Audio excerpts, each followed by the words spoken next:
ओम। क्रांति कुंज गुरुकुल में सभी का स्वागत है। तो साइकोलॉजी हम पढ़ रहे थे, जिसमें अगला टॉपिक आता है पर्सनैलिटी, व्यक्तित्व।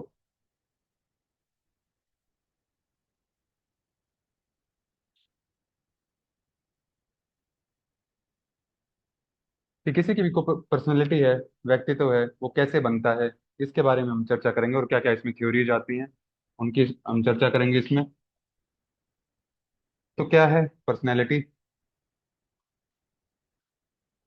लैटिन वर्ड है पर्सनैलिटी, इसका मतलब है मीन्स पर्सोना, मतलब वही व्यक्तित्व उसका। कि इस वर्ड का मतलब भी व्यक्तित्व होता है, लैटिन भाषा में भी और इंग्लिश में भी, दोनों में यही होता है इसका meaning. Om Keshav. Meaning of persona: mask, facade, fake face. यानी कि जैसे आपने सुना होगा कि एक ही व्यक्ति जो है वो कई चेहरे लगा के घूमता है, और वो सिचुएशन के हिसाब से अपने जो मास्क है, अपना जो नकाब है, वो बदलता रहता है। वही उसकी पर्सनैलिटी है। ठीक है। या फिर जैसा वो दूसरों को दिखना चाहता है, समवन अपियर्स टू अदर्स, तो वो उसकी पर्सनैलिटी को चूज करता है कि मैं ऐसा व्यक्तित्व का इंसान। Personality in psychology means physical, mental, genetic and learning based characteristics of a person। कि किसी आदमी की शारीरिक विशेषताएं क्या हैं, वो उसकी पर्सनैलिटी है। किसी की मानसिक विशेषताएं क्या हैं, वो भी उसकी। और जेनेटिक क्या है, और जो उसने सीखी हैं, तो ये सारी विशेषताएं पर्सनैलिटी के अंदर आती हैं। अब क्या क्या वो व्यक्तित्व है, कि कुछ तो जेनेटिक में क्या क्या आएंगे, कि जो जन्म से उनकी प्रकृति बन जाती है, जो आयुर्वेद मानता है। तो वो पहली आती है इसमें वात दोष के कारण। तीन दोष आपने पढ़े हैं आयुर्वेद में: वात, पित्त और कफ। तो ये तीन दोष आयुर्वेद में आते हैं। ओम पूनम। इन्हीं के अनुसार जो है कि कोई एक अकेली अकेली, फिर कॉम्बिनेशन से ये अलग अलग इनकी प्रकृति हो जाती है। तो वातज हो गया। फिर दूसरे नंबर पे आती है पित्त प्रकृति, पित्त दोषज भी बोल देते हैं इसको। और कफ दोषज, फिर वात और पित्त का कॉम्बिनेशन, फिर वात और कफ का कॉम्बिनेशन, और फिर पित्त और कफ का कॉम्बिनेशन, और लास्ट में तीनों का एक साथ कॉम्बिनेशन। ठीक है। तो ये सात प्रकृति बताई है आयुर्वेद में शारीरिक।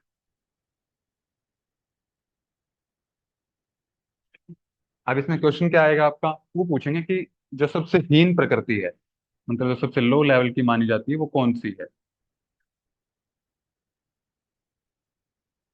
तो जो सबसे हीन मानी जाती है वो होती है वात प्रकृति, वात दोषज प्रकृति। सबसे लो लेवल की ये मानी जाती है। पित्त की, वो बीच की होती है, ना अच्छी ना बुरी, ना ज्यादा अच्छी है ना ज्यादा बुरी है, बीच की है। और कफ दोषज को उत्तम प्रकृति बोला जाता है, कि ये सबसे बेस्ट है प्रकृति में। ठीक है। लेकिन क्या इससे भी बेस्ट है कोई? तो इससे भी है। कौन सी है वो? त्रिदोषज, कि जिसमें तीनों दोष जो हैं समान मात्रा में, बैलेंस अवस्था में रहते हैं, वो सर्वश्रेष्ठ प्रकृति बोली जाती है। ठीक है। तो त्रिदोषज हो गई। अब ये क्योंकि एक एक दोष है इसमें, तो इसको एक दोषज प्रकृति भी बोलते हैं।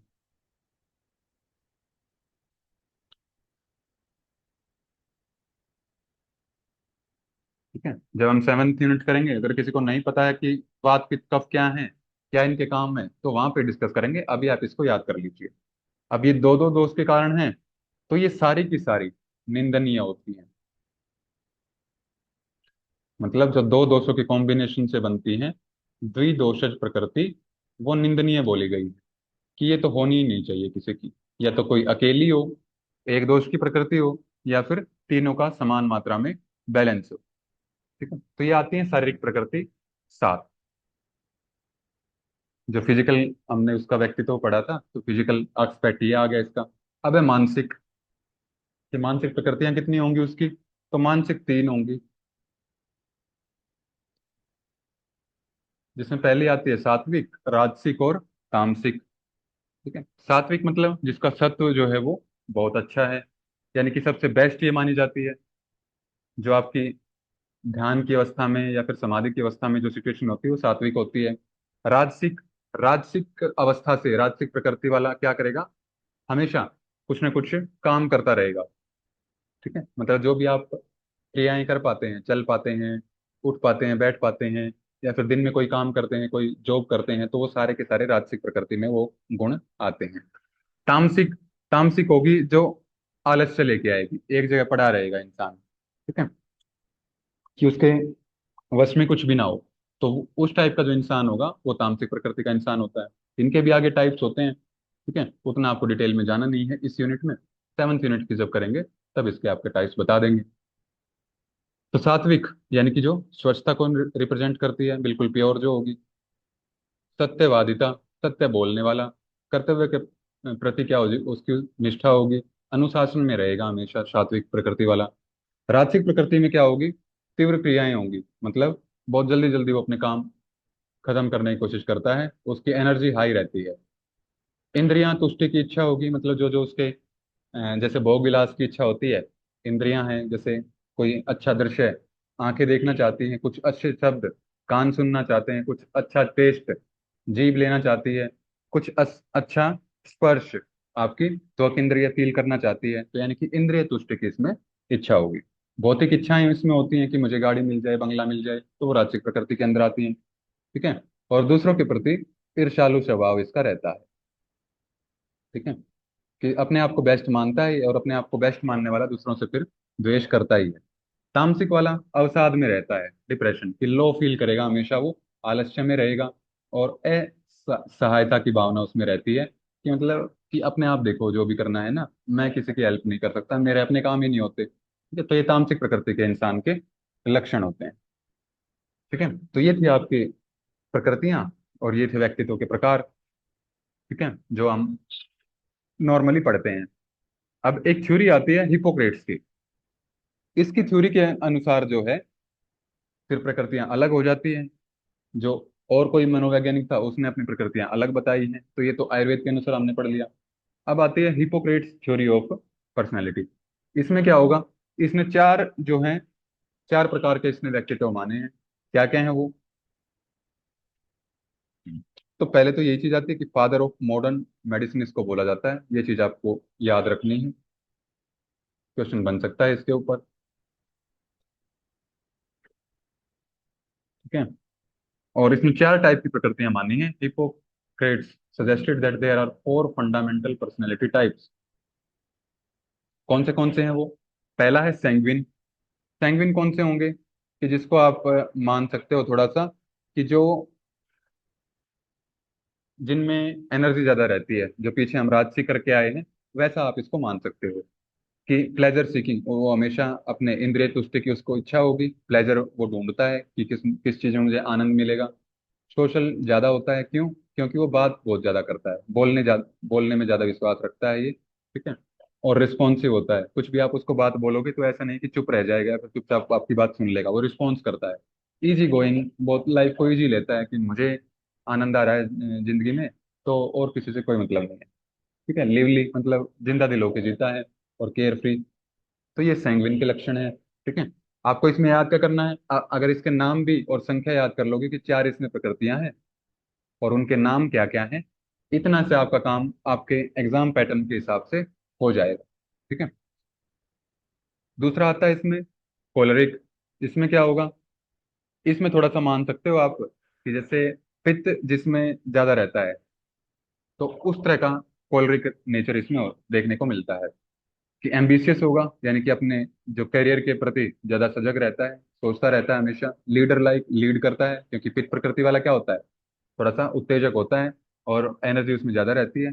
टची, कि ज्यादा चिपकू टाइप होते हैं ये, कि एक बार चिपक गए तो चिपक गए। अब पित्त प्रकृति वाला कहीं भी आराम से नहीं बैठ सकता, रेस्टलेस होंगे, एग्रेसिव भी होते हैं। पित्त के सारे गुण आप इसमें मान सकते हो, सारे के सारे। एक्साइटेड ज्यादा जल्दी होते हैं ये, इम्पल्सिव बहुत ज्यादा जल्दी होंगे, यानी कि जब बहुत जल्दी गुस्सा आता है इनको, और उतनी जल्दी ये ठंडे भी हो जाते हैं, गुस्सा इनका शांत भी हो जाता है, और एक्टिव रहते हैं। तो ये है कोलरिक। फिर हम मिलैंकोलिक।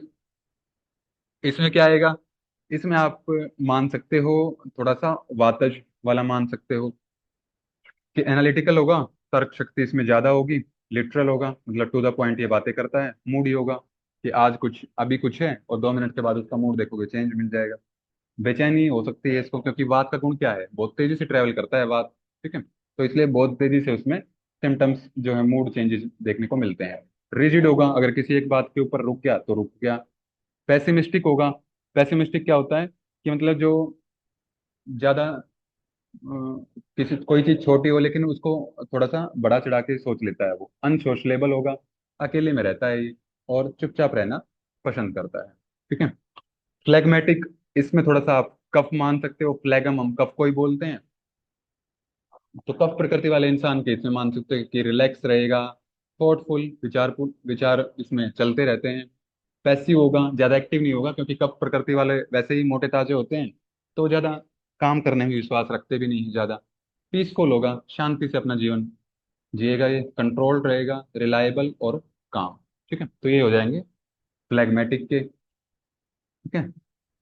तो अगेन दोबारा रिपीट कर रहा हूं मैं, आप एक तो इसके नाम सैंग्विन, एक तो इसके चार टाइप्स हैं, इसने प्रकृतियां, इसकी चार पर्सनैलिटी बोली हैं, और उनके नाम सैंग्विन, कोलरिक, मिलैंकोलिक और फ्लैग्मेटिक। ये चार आपको नाम तो कम से कम इसमें याद होने चाहिए, और जिसको ये इसके लक्षण याद हो सकते हैं तो और अच्छी बात है।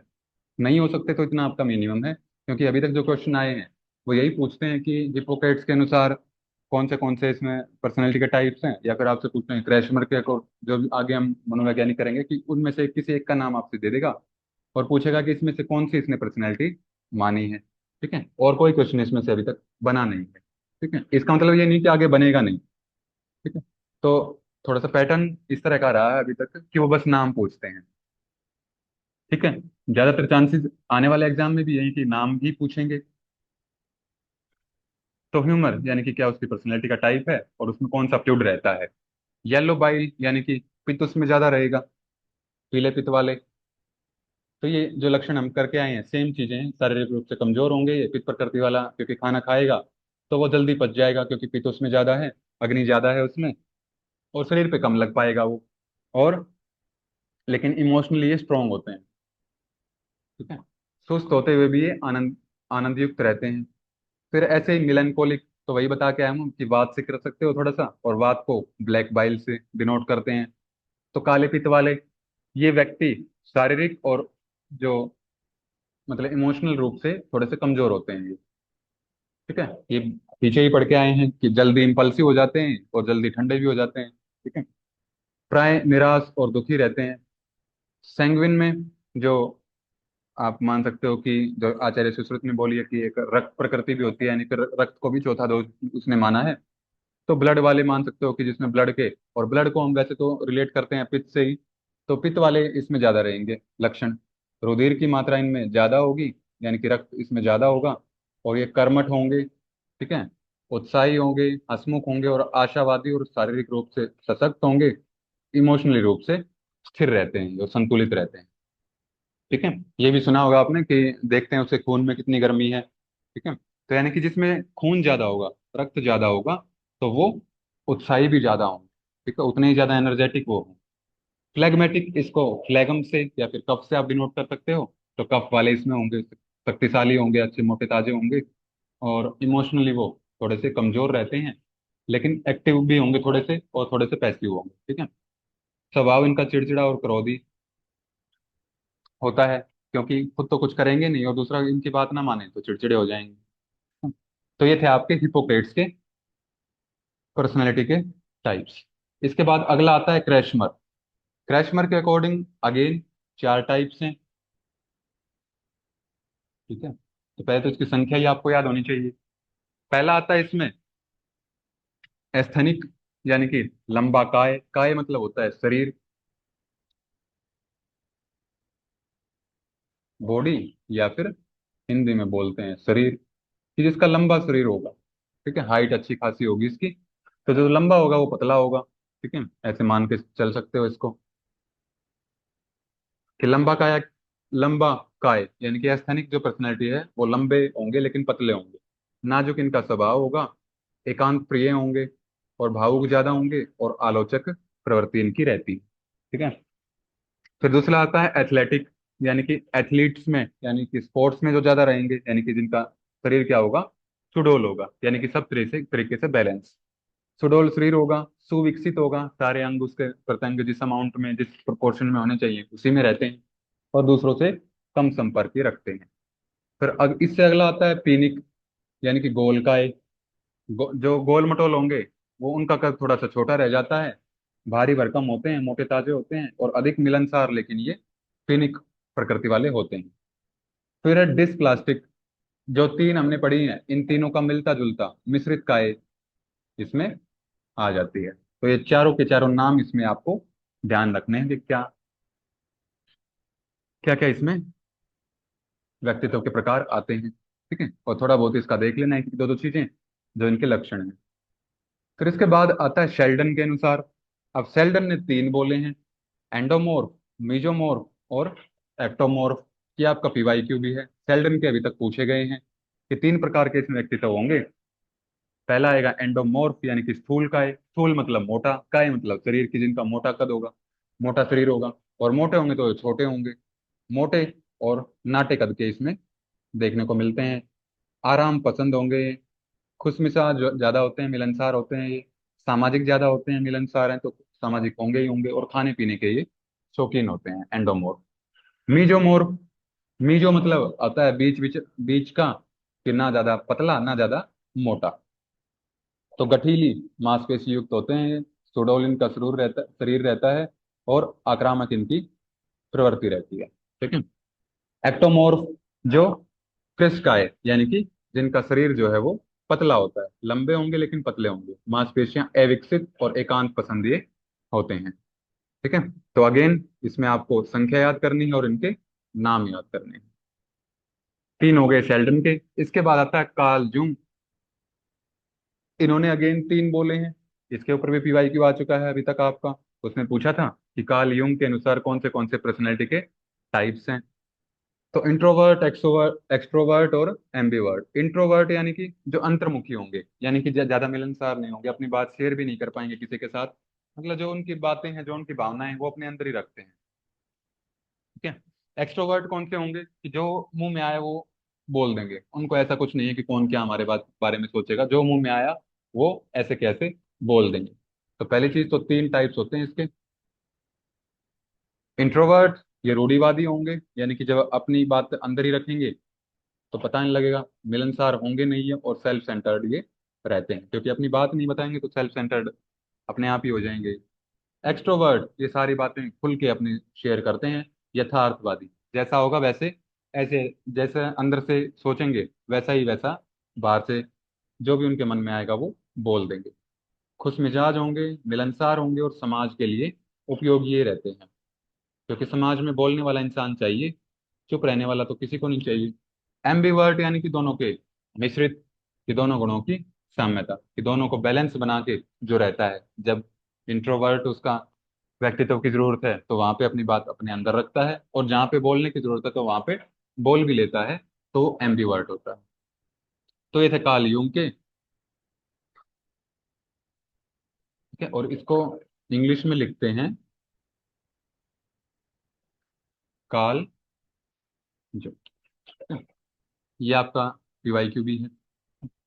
फिर इसके बाद आता है फ्राइडमैन और रोजनमैन के अनुसार व्यक्तित्व या फिर पर्सनैलिटी। ये भी आपका क्वेश्चन आ चुका है। तो दो टाइप होते हैं इसके, टाइप ए और टाइप बी। टाइप ए में क्या होगा कि धैर्य की कमी होगी इसमें, इम्पेशेंट इम्पेशेंट होता है ये, मोटिवेशन इसमें रहता है, उतावलापन ज्यादा जल्दी रहता है इसमें। समय के पास समय की कमी रहेगी, क्योंकि उतावलापन इतना होता है कि सब कुछ फटाफट से करना चाहता है, और उतावलापन होगा तो हाई बीपी और हाई कोलेस्ट्रॉल इनका देखने को मिलता है। टाइप बी इसके बिल्कुल अपोजिट, यानी कि इसमें बोला धैर्य की कमी, तो इसमें धैर्य भरपूर मात्रा में होगा। मोटिवेशन यहाँ इसका उच्च श्रेणी का है, ज्यादा है, तो इसमें मोटिवेशन कम होगा। ये उतावलापन है तो ये शांत है। स्वयं के पास समय की कमी है टाइप ए के पास, लेकिन टाइप बी के पास टाइम ही टाइम। इसमें हाई बीपी, ये लो बीपी। इसमें हाई कोलेस्ट्रॉल और इसमें लो कोलेस्ट्रॉल, तो इसके बिल्कुल अपोजिट होगा। ठीक है। तो ये थे आपके फ्राइडन मैन और रोजनमैन के। तो दो हमने पढ़े हैं। ठीक है, संख्या और नाम, ये तो आपको मस्ट है याद करना। क्वेश्चन इसमें से आता है, अभी जून 2025 में भी क्वेश्चन आया था इसका, अगर किसी को ध्यान है तो। ठीक है? व्यक्तिगत गठन के कारण, तो ये हम पढ़ते आ चुके हैं पहले, इड, ईगो और सुपर ईगो। ठीक है, ये बहुत अच्छे से आपको समझा दिया था। ठीक है। तो लेकिन ये व्यक्तित्व को निर्माण करने में भी सहायक होते हैं। जिसका इड होता है तो वो, जैसे मान लिया कि बच्चे में ज्यादा होता है वो, ठीक है, जन्म से शुरुआत हो जाती है इसकी। जिसकी एक ईगो ज्यादा रहती है, ईगो वो नेगेटिव ईगो मत समझ के चलना कि मतलब अहंकार वाला ईगो, वो नहीं है ये व्यक्तित्व का टाइप है ये। ठीक है। और इसमें क्या होगा कि जब 3 से 6 साल का वो होता है तब ये होता है उसमें ईगो। सुपर ईगो जो 5 से 6 साल के बाद डेवलप होता है उसमें, जिसमें नैतिक मूल्य उसके आ जाते हैं। और ईगो वाला रियलिटी को देखता है, जैसे उसके सामने चीजें आती हैं उन्हीं को वो सच मानता है और उन्हीं के अकॉर्डिंग डिसीजन लेता है। ठीक है। तो रियलिटी यहाँ लिख देता हूँ मैं, आप कल वाले लेक्चर को इससे कोरिलेट कर पाएंगे आराम से। ठीक है, वही सारी चीजें हैं, बस यहाँ पे भी मेंशन कर दिए क्योंकि इस टॉपिक में भी ये आता है। ठीक है। और इड, ईगो, सुपर ईगो, ये हम पढ़ के आ चुके हैं तो ये दोबारा नहीं बताएंगे। ठीक है। और इसमें एक और चीज पढ़ के आए थे, साइकोसेक्सुअल स्टेजेस। तो ये भी पर्सनैलिटी के टाइप्स हैं, किसकी किसकी ओरल है, किसकी एनल है, किसकी फैलिक है। तो ये भी पढ़ के आए हैं हम आराम से, सारा का सारा वही है। ठीक है। अब आती है अब्राहिम मैस्लो की ह्यूमनिस्टिक थ्योरी ऑफ पर्सनैलिटी, मानवतावादी सिद्धांत की बात करता है ये। इसमें एक हमने एक पिरामिड किया था, अगर ध्यान हो किसी को तो उसी पिरामिड को ही हमने इसमें याद करना है। ठीक है। तो ह्यूमनिस्टिक है, ह्यूमनिस्टिक अप्रोच जब हमने की थी, अगर किसी को ध्यान है तो उसमें क्या था कि जो भी आपके पास व्यक्तित्व है, जो भी आपके पास चेहरे हैं, जो भी आपका व्यवहार है, बिहेवियर है, वो पहले से डेवलप हो चुके हैं। अब उनमें से चूज करना होता है। ठीक है? तो यही इसकी थ्योरी है। This is very closely related to constructivism, की संरचनावाद से ये बहुत क्लोजली संबंध रखता है ये। Humanism directly focuses on the idea of self actualization. तो ये क्वेश्चन आया भी है कि जो ह्यूमनिस्टिक अप्रोच है वो किसके ऊपर फोकस करता है, तो सेल्फ एक्चुअलाइजेशन पे ये फोकस करता है। मतलब क्या है इसका सेल्फ एक्चुअलाइजेशन का, मतलब सेल्फ मतलब खुद के बारे में, एक्चुअल मतलब जो वास्तविकता में, जो रियलिटी में जो हम हैं, और उसी को हम रियलाइज कर लें कि हम ये हैं, मतलब अपने बारे में बोध हो जाए खुद का एनालिसिस करने के बाद, तो वो सेल्फ एक्चुअलाइजेशन होता है। ठीक है।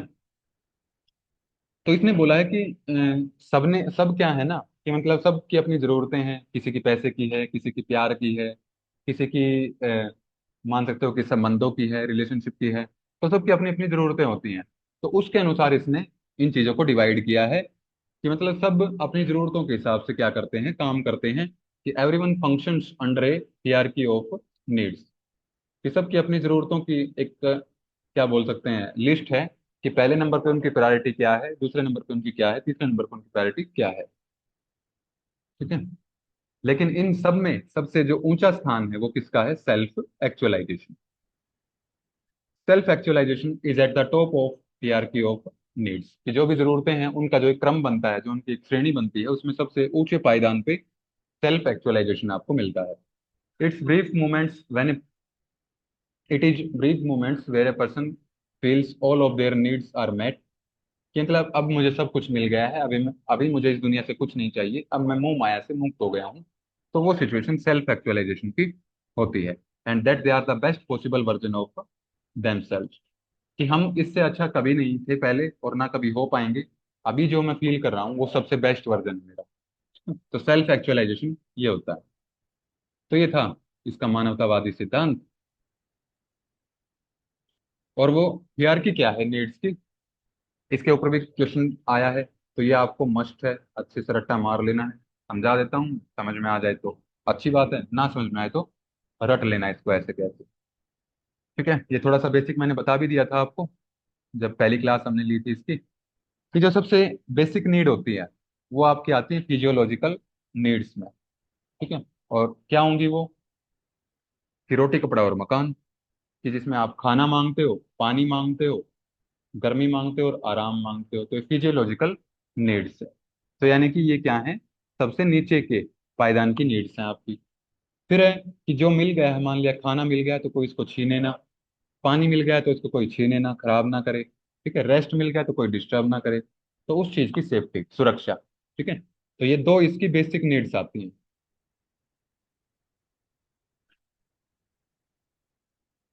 कि ये तो चाहिए ही चाहिए किसी इंसान को, ये नहीं है तो बाकी तो सेल्फ एक्चुअलाइजेशन तक तो कौन पहुंचेगा। ठीक है। और क्रम इनका रहता है ये, यानी कि सबसे पहले चाहिए फिजियोलॉजिकल नीड्स पूरी होनी चाहिए किसी भी इंसान की। वो जब पूरी हो जाएं उससे आगे की बात उसके बाद है। ये इसकी हियरार्की है। ठीक है, क्रम है इसका।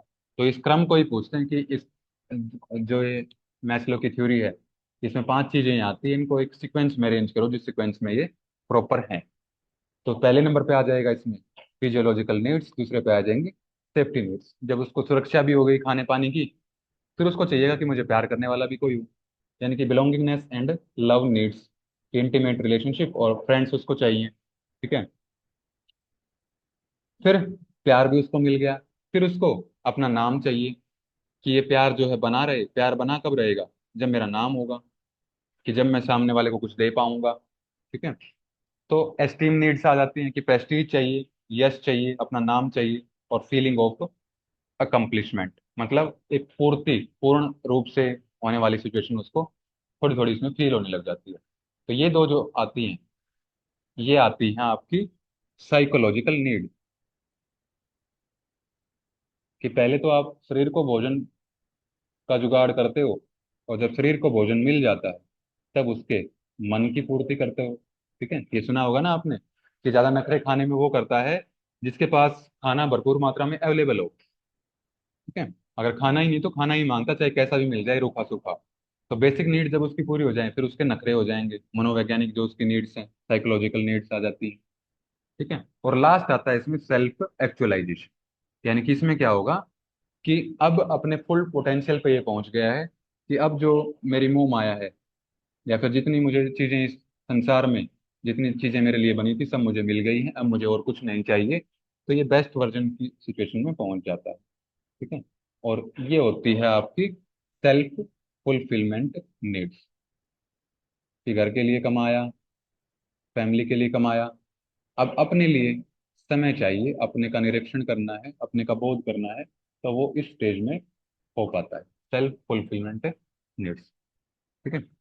तो ये है आपका जो पहले एक क्रम आया था। ठीक है, लेकिन ये रिवाइज भी हुआ है थोड़ा सा।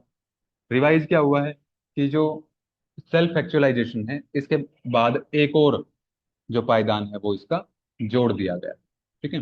तो ये ग्रोथ नीड्स में आपकी आती हैं। ग्रोथ नीड में कौन सी आएगी? यही आएगी बस अकेली।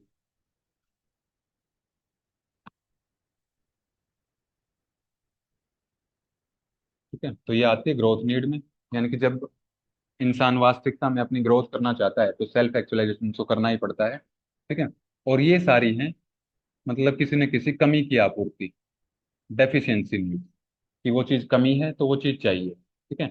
इसमें क्या होगा कि जितना मिलना था वो मिल गया है, जितनी ग्रोथ होनी थी वो हो गई है, और इससे ज़्यादा ग्रोथ पॉसिबल भी नहीं है, तो वो ग्रोथ नीड हो जाएगी। ठीक है। फिर रिवाइज करके क्या क्या, तो पांच तो स्टेप सेम ही है इसमें, इसमें तो कुछ अलग है नहीं। जो एक स्टेप ऊपर जुड़ गया है इसमें, तो उसको बोलते हैं हम क्या? अगर रिवाइज आपसे पूछ ले, यानी कि छः के छः आपको दे दे ऑप्शन, तो ऊपर जोड़ दिया है इसमें सेल्फ ट्रांसीडेंस।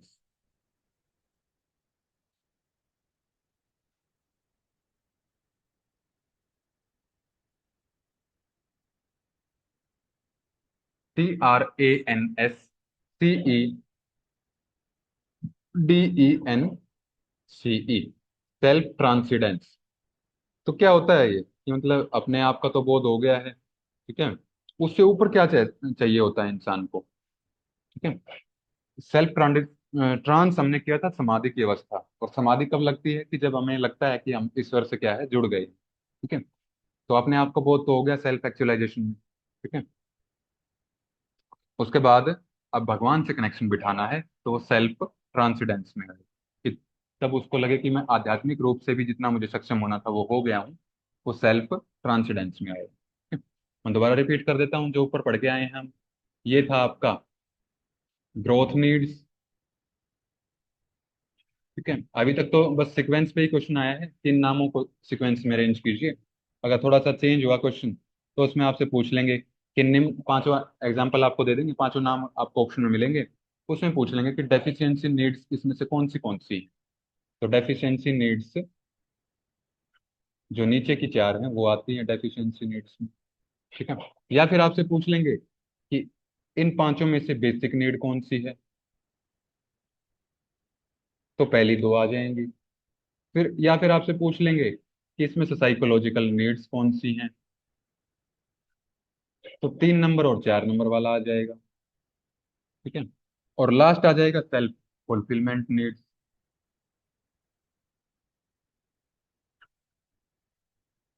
तो अब किसी भी तरह से इसमें क्वेश्चन आए, आप इसमें आराम से इसको कर पाएंगे, अगर आपने इतना भी इसमें याद कर लिया तो। ठीक है। तो ये था इसका मैस्लो का ह्यूमनिस्टिक अप्रोच या फिर हियरार्की ऑफ नीड्स। एक कार्ल रोजर्स ने भी बताया है। क्या बताया है? ह्यूमनिस्टिक अप्रोच दी है उसने, ह्यूमनिस्टिक थ्योरी दी है। तो Carl Rogers humanistic theory of personality, सारे के सारे आपको एक पेज पे लिख लेना। कौन सा मनोवैज्ञानिक था, उसने कितने टाइप्स बताए और उन टाइप्स के नाम, एक ही एक इसका पेज बना लेना, ताकि आप कंफ्यूज ना हो, क्योंकि मनोवैज्ञानिक काफी आ चुके हैं इसमें और नाम भी सबके अलग अलग हैं। तो आराम से आप इसमें ध्यान रख पाओगे। ठीक है। इसने कई सारी चीजें बोली हैं। पहली चीज तो क्या बोली है इसने, कि जिसमें आपको थोड़ा सा सेल्फ एक्चुअलाइजेशन पे ही थोड़ा सा इसने जोर दिया है। इसने बोला है कि सेल्फ एक्चुअलाइजेशन में क्या हो सकता है, कि एक तो खुद का मूल्य पता लग जाए कि मेरी वैल्यू कितनी है। दूसरा, अपनी इमेज का पता लग जाए कि मेरी इमेज कैसी है, अच्छी है कि बुरी है। ठीक है। और तीसरा, अपने आप के बारे में पता लग जाए। ठीक है। यानी कि अपने आप के बारे में कि कंप्लीट छवि भी आ गई उसमें, उसका जो वैल्यू है वो भी आ गई। ठीक है। तो ये तीन चीजें इसने बताई हैं।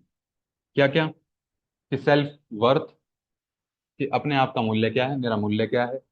सेल्फ इमेज, की मेरी क्या इमेज है। और आइडियल सेल्फ, कि ये इमेज मेरी ये है, मेरा मूल्य ये है, और मेरी वैल्यू कितनी होनी चाहिए, या फिर मेरी इमेज कैसी होनी चाहिए, यानी कि जो आइडियल जो सिचुएशन मेरी होनी चाहिए वो ये है। इस इन तीन चीजों का जब बोध हो जाए, तो उसको बोला है humanistic theory of personality, Carl Rogers ने। ठीक है। सेल्फ वर्थ, सेल्फ वर्थ क्या है, मतलब खुद के बारे में पता लगना, कि खुद के बारे में सोचना कि मेरी कितनी वैल्यू है, कितना मूल्य है मेरा समाज में।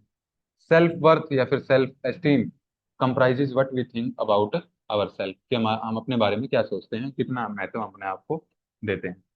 Rogers believed feeling of self worth developed in early childhood, मतलब बचपन के शुरुआती दिनों में ही बन जाती है ये। And were formed from the interaction of the child with the mother and the father. ठीक है। ये कल भी हमने डिस्कस किया था कि जिसके माता पिता अपने बच्चे के ऊपर ध्यान नहीं देते हैं, तो वो फिर बाद में ना किसी रिलेशनशिप में जा पाता है, यानी कि जब भी उसकी शादी होगी तो उसके अपने पार्टनर के साथ रिलेशनशिप अच्छे नहीं रहेंगे। और दूसरा, समाज में भी कम घुलता मिलता है वो। तो यानी कि जो उसका मूल्य पता लगता है, उसको जो कॉन्फिडेंस आता है, वो कब आता है, जब वो अपने माता पिता के साथ बातचीत करता है। और पिता के साथ भी कैसी बातचीत, प्रोडक्टिव बातचीत, कि जिसमें माता पिता उसको बताएं कि बेटा तेरा इस समाज में, या फिर बेटी तुम्हारा इस समाज में क्या है, एक अलग स्थान है, तुम्हारी अपनी एक वैल्यू है। ठीक है। तो अपने आप को कभी भी कम मत समझना। तो ये हम अपने बच्चे को सिखाते हैं, और अगर उसके ऊपर ध्यान ना दें तो वो घर में ही जब नेग्लेक्ट फील करता है कि मेरे ऊपर कोई ध्यान ही नहीं दे रहा, तो बाहर वाला तो कौन देगा फिर उसके ऊपर। ठीक है। तो सेल्फ वर्थ। फिर आती है सेल्फ इमेज, यानी कि अपनी छवि, अपनी क्या इमेज बनती है। ठीक है। इमेज कैसे बनती है, ये साइकोलॉजिकल होता है सर, पूरा का पूरा मनोवैज्ञानिक। हम सोचते हैं, ज्यादा तर्क बुद्धि उसमें लगाते हैं कि मेरी इमेज खराब है कि अच्छी है। ठीक है। यानी कि हम अपने आप को कैसे देखते हैं, how we see our self, कि हम अपने आप को कैसे देखते हैं, which is important to good psychological health. अगर अपने आप अपने बारे में ही हम हीन भावना रखते हैं, तो वो मनोविकार होता है एक। ठीक है। और बाद में उनसे और भी मानसिक विकार, डिप्रेशन वगैरह, एंजाइटी, फोबिया, ये आने लग जाते हैं, अगर अपने बारे में हम धारणा गलत बना लेते हैं तो। ठीक है। मजाक में भी नहीं बोलना चाहिए किसी को कि मैं तो किसी लायक हूँ ही नहीं, मजाक में भी नहीं। क्योंकि जो भी आप बोलते हैं उसका एक भाव बनता है, और वो भाव आपके मन के ऊपर छप जाता है। तो अगर रिपीटिशन इन चीजों का होता है, तो आप वैसे ही बन जाएंगे जैसे आप चाहे मजाक में अपने बारे में बोलते हो। तो भूल के भी अपने बारे में कभी नेगेटिव बात नहीं करनी चाहिए, हमेशा चाहे आप हैं भी नहीं कुछ चीज, लेकिन अपने बारे में हमेशा पॉजिटिव बात करनी चाहिए, ताकि या फिर जो आप में कमी लगती है सेल्फ एक्चुअलाइजेशन के बाद आपने देखा कि मेरे अंदर ये कमी है, तो आपको वो चीज कमी वाली भी बोलते रहनी है कि मैं ऐसा हूँ। जब आप बार बार खुद को बोलते रहेंगे तो वो भी आपके मन के ऊपर छप जाएंगी, और वो पॉजिटिव जो चीजें हैं वो भी आपके व्यक्तित्व में शामिल हो जाएंगी। Self image includes the influence of our body image on inner personality, कि अंदर के व्यक्तित्व क्या के ऊपर आपकी जो शरीर की जो इमेज है, बॉडी इमेज है, वो कैसी बनती है, क्या प्रभाव डालती है, यही self image. At a simple level we might perceive our self as a good और बैड पर्सन, ब्यूटीफुल और अगली, कि हम अपने बारे में अच्छा भी सोच सकते हैं कि मैं तो बहुत अच्छा इंसान हूँ, मेरे से अच्छा कोई है ही नहीं, ठीक है। और अपने बारे में बुरा भी सोच सकते हैं कि मेरे से बुरा कोई नहीं। अपने से सुंदर किसी को ना माने और अपने से खराब किसी को ना माने, तो दोनों टाइप के इसमें आ जाते हैं, ठीक है। तो जैसे भी आदमी सोचेगा, ठीक है, वैसे ही वो बिहेव करेगा और वैसे ही उसकी पर्सनैलिटी धीरे धीरे बनती जाएगी। तो ये था आपका सेल्फ इमेज। अब आइडियल सेल्फ कि कैसा होना चाहिए, ठीक है, कि कैसे आपको पता लगे कि आपको कैसा होना था, तो वो आती है आइडियल सेल्फ में, कि आदर्श जो एक कंडीशन बनती है कि कुछ, जैसे मान लिया बीपी भी, हम कर बीपी किया था एक एग्जांपल, कि बीपी किसी का लो है, किसी का हाई है, ठीक है, लेकिन एक आइडियल बीपी भी तो होता है ना, जिसमें हम नॉर्मल मान के चलते हैं कि इस रेंज में है तो नॉर्मल है। तो वही ये आइडियल सेल्फ है, कि नॉर्मल विशेषताएं, नॉर्मल व्यक्तित्व उसका, जो कि एक आदर्श माना जाता है, कि जिसको देख के ये बोला जाए कि आप इसको कॉपी कीजिए और ऐसा व्यक्तित्व अपना बनाइए, तो आइडियल सेल्फ में आएगा। क्या है इसमें? This is the person who we would like to be, कि हमें कैसा बनना है, ठीक है, तो वो इसमें आएगा। It consist of our goals and ambitions in life, कि जैसे हमारे बचपन में जो उद्देश्य थे तो वो कुछ और थे, ठीक है, कि जैसे आपने बच्चों को देखा भी होगा किसी एक दो वीडियो में, या फिर अपने बच्चों को ही देखा होगा जिसके भी, आप उनसे पूछो कि बड़े होके क्या बनोगे, तो अगर कोई अपने पापा से ज्यादा प्यार करता होगा या फिर उसके ज्यादा क्लोज होगा, तो वो बोलेगा मैं पापा बनूंगा, ठीक है, उनको डॉक्टर इंजीनियर से कुछ नहीं लेना देना। वो सिंपल बोलेंगे कि जिससे वो ज्यादा इन्फ्लुएंस रहेंगे जिस चीज से, वही उनका उद्देश्य हो जाएगा उस टाइम पे, ठीक है, वही उनका पूरी लाइफ का क्या हो जाएगा, एम्बिशन हो जाएगा, यही मेरा लक्ष्य है पूरी जिंदगी में मेरा, ठीक है। तो उस टाइम बोलेंगे मुझे पापा बनना है। कोई अपनी माँ की ज्यादा क्लोज होगा तो वो बोलेगा मैं माँ बनूंगी, मैं या फिर माँ बनूंगा, लड़का भी बोल सकता है, ठीक है। तो लेकिन ये डायनेमिक होते हैं, कि जैसे जैसे एज उसकी बढ़ती जाएगी बच्चे की, तो उसके गोल्स और एम्बिशन जो हैं चेंज होते जाएंगे। जैसे ही वो घर से बाहर निकलेगा अपने पड़ोसियों को देखेगा, और पड़ोसियों में जो उसको अच्छा लग जाएगा फिर बोलेगा कि मैं तो उनके जैसा बनूंगा, ठीक है, वो टीचर हैं अच्छा पढ़ाते हैं, मैं तो टीचर बनूंगा। किसी मूवी में देख लेगा कि कोई सोल्जर है वो अच्छे से लड़ाई करता है, तो फिर बोल देंगे कि मुझे सोल्जर बनना है। मतलब डायनामिक है, चेंज होते रहते हैं, फॉर एवर चेंज। आज के टाइम में भी ऐसा नहीं, बच्चों में ही, आज के टाइम में भी, चाहे वो कुछ क्षण के लिए आए, लेकिन अनकॉन्शियसली वो चीज आ जाती है कि कोई मूवी देखें तो एकदम से ऐसा अंदर से आता है कि मुझे ऐसा बनना है, कि कोई भी कितने ही लोग आ जाएं मैं अकेला ही सबको पीट दूं, है ना। तो ये जो गोल है, जो एम्बिशन है, ये चेंज होते रहते हैं। The ideal self in childhood is not the ideal self in our tin और लेट ट्वेंटीज, कि जो हम हमारा आदर्श बचपन में होता है, कि हम बचपन में जिसको आदर्श मानते हैं, या फिर मानते हैं कि ऐसा एक आदर्श बच्चा होना चाहिए, तो वो अलग होता है, ठीक है। और जब हम टीनेजर अवस्था में पहुंच जाते हैं, किशोरावस्था में पहुंच जाएंगे, तब गोल्स चेंज हो जाएंगे, तब उसका आइडियल कुछ सेल्फ अलग हो जाएगा। और जब थोड़े से और बड़े हो जाएंगे, मैच्योर हो जाएंगे, ट्वेंटीज में पहुंच जाएंगे, 20 साल से ऊपर हो जाएंगे, तब लक्ष्य उसके और चेंज हो जाएंगे, ठीक है। तो ये था आपका आइडियल सेल्फ, और ये था आपका कंप्लीट पर्सनैलिटी। अच्छा, एक चीज और है इसमें, चलो, इसने दो चीजें और बताई हैं, एक बोला है कॉन्ग्रुएंस और एक बोला है इनकॉन्ग्रुएंस। सिंपल है, कुछ भी इसमें अलग से नहीं है। कॉन्ग्रुएंस होता है फेवरेबल, या फिर हिंदी में अगर बोलें तो अनुकूल, और इनकॉन्ग्रुएंस होता है अनफेवरेबल, या फिर जिसको बोलते हैं प्रतिकूल। अब क्या मतलब है इसका, अनुकूल का और प्रतिकूल का?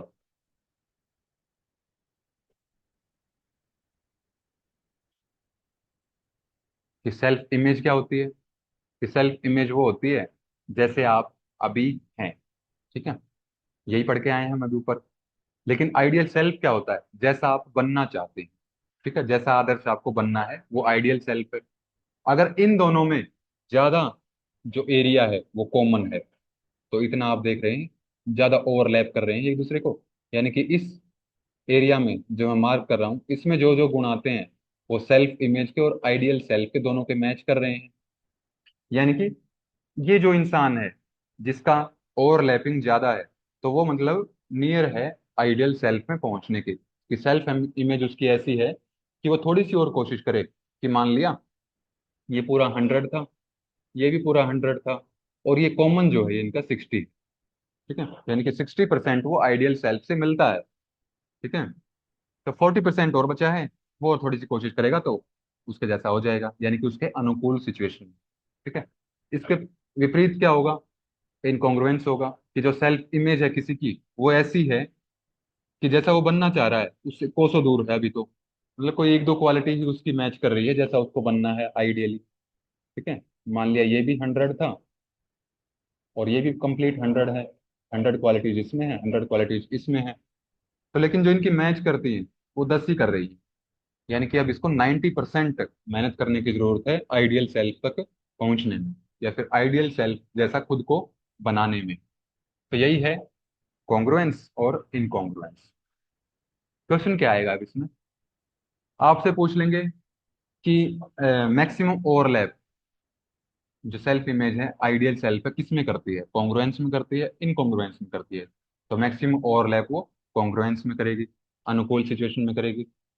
फिर पूछ लेंगे कि किस में ज्यादा ओवरलैप नहीं करती है या फिर किस में कम कम ओवरलैप करती है, तो इन कॉन्ग्रुएंस हो जाएगा वो, ठीक है। तो क्या है congruent, self image is similar to the ideal self, कि लगभग मिलती जुलती होगी, थोड़ी सी चीजें होंगी जो एक दो बाहर होंगी, लेकिन वो भी मिलती जुलती ही होंगी उसकी। तो बहुत सिमिलर मान सकते हो कि लगभग उसके समान है ये। और there is more open overlap, कि ओवरलैप होगा जो इनका सर्कल एक दूसरे के ऊपर आएगा वो ज्यादा आएगा, मोर होगा इसमें। और the person this person can self actualise, क्योंकि आइडियल सेल्फ में है ये जैसा आदर्श इसको होना चाहिए, तो अब सेल्फ एक्चुअलाइजेशन के करने के उतने ही नजदीक है ये, ठीक है। इनकॉन्ग्रुएंट इसके विपरीत हो जाएगा कि सेल्फ इमेज जो होगी डिफरेंट होगी आइडियल सेल्फ से, ओवरलैप होगा वो बहुत कम होगा, लिटिल ओवरलैप होगा, और here self actualization will be difficult, क्योंकि आप अभी तक उस चीज तक पहुंचे ही नहीं है, ठीक है। तो ये था आपका पूरा का पूरा पर्सनैलिटी। अगर किसी को डाउट है तो आराम से अब पूछ सकते हैं।